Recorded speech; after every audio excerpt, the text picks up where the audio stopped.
Hello and welcome back to Fmaily Bible Time. So, our quiz is going to be on what we covered in the first part, Maunday Thursday. And there are 5 questions as normal. Question number 1. What was the name of the meal that was going on at the time when Jesus rode in to Jerusalem? The meal was known as the Passover meal, which Jesus and his disciples shared together. Question number 2. What was the first item that Jesus took and said was his body? The bread, Jesus said the bread was his body. Question number 3. What was the item Jesus said was his blood? The wine that they had. So question number 4. What was the name of the place that they went to pray in? The name of the place was the Garden of Gethsemane. Question number 5 is, can you name the 3 disciples Jesus took further into the Garden of Gethsemane with him? They were Peter, James, and John. Now, whoever got any of those questions right can get a prize.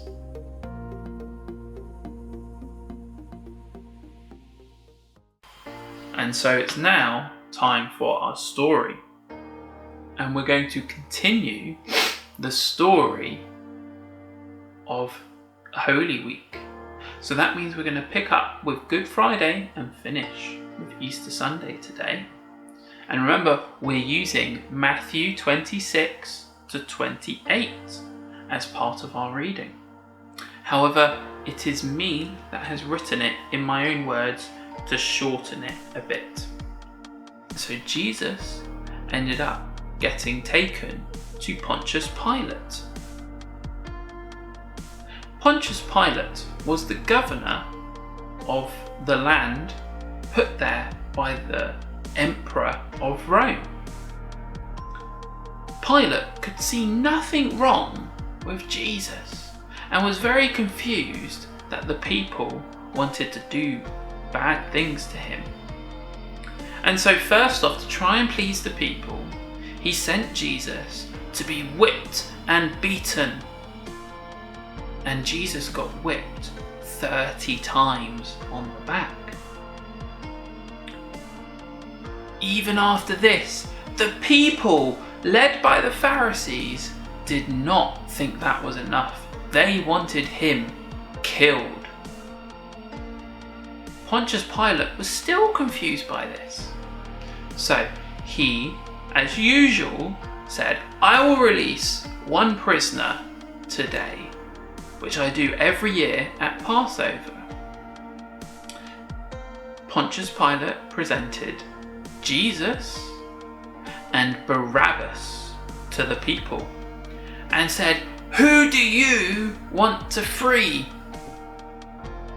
The people started chanting, Barabbas! Barabbas! Barabbas! Barabbas! And so that meant that Pontius Pilate released Barabbas. Now Barabbas was a man who had caused lots of bad things to people and had especially tried to fight against Rome. And so it wasn't so good that this mean, horrible man had been released when Jesus, who had done nothing wrong, was being punished. So Pilate then asked the people, what do you want done with him? They started shouting, crucify him! "Crucify him! Crucify him!" And the crowd got louder and louder. Pilate then washed his hands in a bowl and said, "I'm going to have nothing to do with this. If you want that done, we'll do that." But first, Jesus was given to the Roman guards. Jesus was then mocked. They put a crown of thorns on him. They put a purple robe. They started laughing at him and making fun of him, saying, "You are the King of the Jews," in a very sarcastic way, and started making fun of Jesus. Jesus was then given a cross to carry to Golgotha, the place of the skull. On the road to Golgotha, Jesus was too tired and couldn't carry his cross anymore. It was a very heavy cross, and he had been whipped, and he had been beaten, and he had been made fun of. He was very tired. The Roman guards saw a man in the crowd. They called him out and said, "You help him carry the cross." This man's name was Simon of Cyrene. He ended up helping carry Jesus' cross. They got to Golgotha, and Jesus was put on the cross, nails in his hands and nails in his feet. And above his head was written, "Hail, King of the Jews." And they raised him up and hung him on the cross. Later that day, Jesus said, my God, why have you forsaken me?" And at that moment, he ended up dying. And everything went black. There was an earthquake, and in the holy temple, the curtain was ripped in half from top to bottom.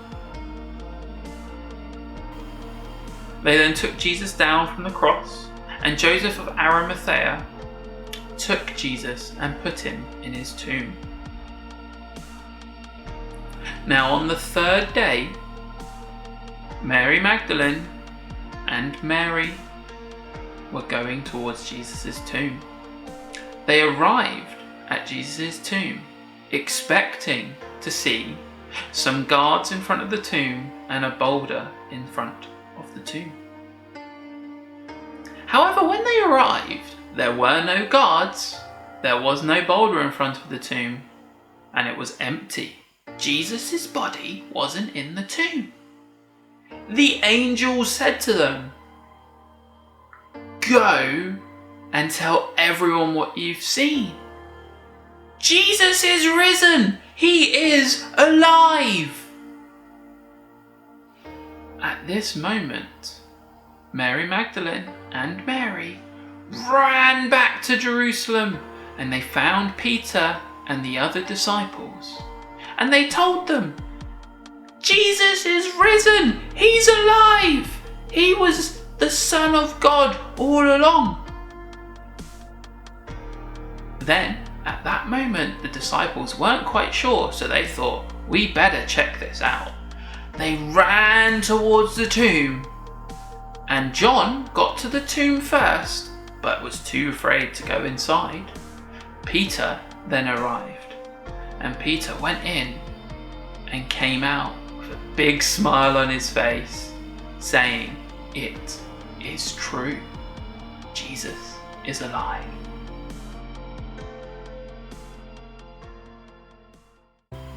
So why did Jesus have to die on the cross and rise again?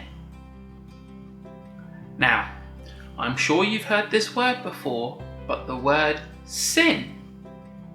Sin is when we do wrong things and we do the things that God doesn't want us to do.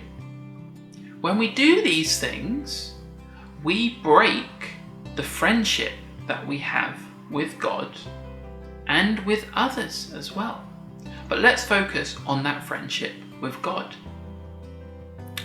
when that friendship with God breaks, it's because we've done something wrong, never because God's done something wrong.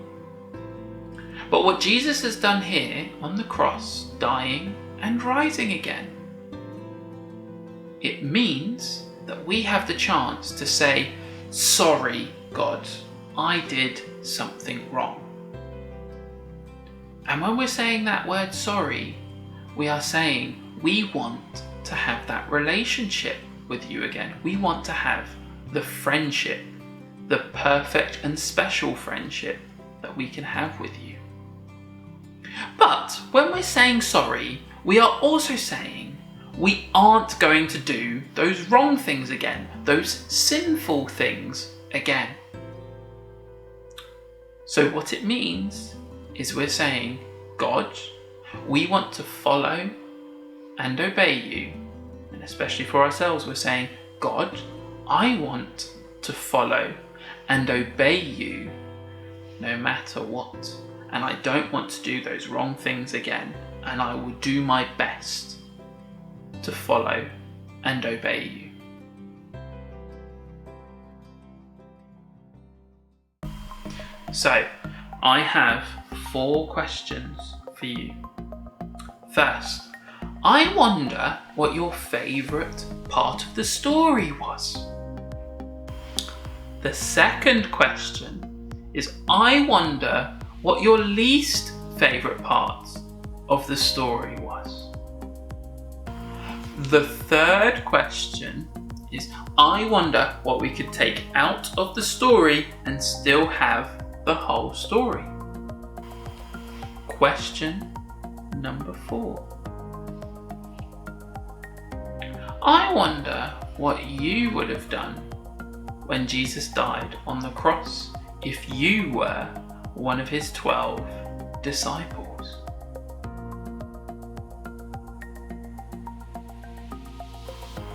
This week we're going to do a prayer wall. I want you to turn one of the walls in your house or the fridge door into a prayer wall or prayer fridge door. You can do chat and you can write what you're saying to God, and you can do catch where you can write down what God said to you, or you can draw what you've said to God and you can draw what God said to you and put it on the prayer wall or prayer fridge door. Now children, you need to make sure that you've got your parents' permission before you do this.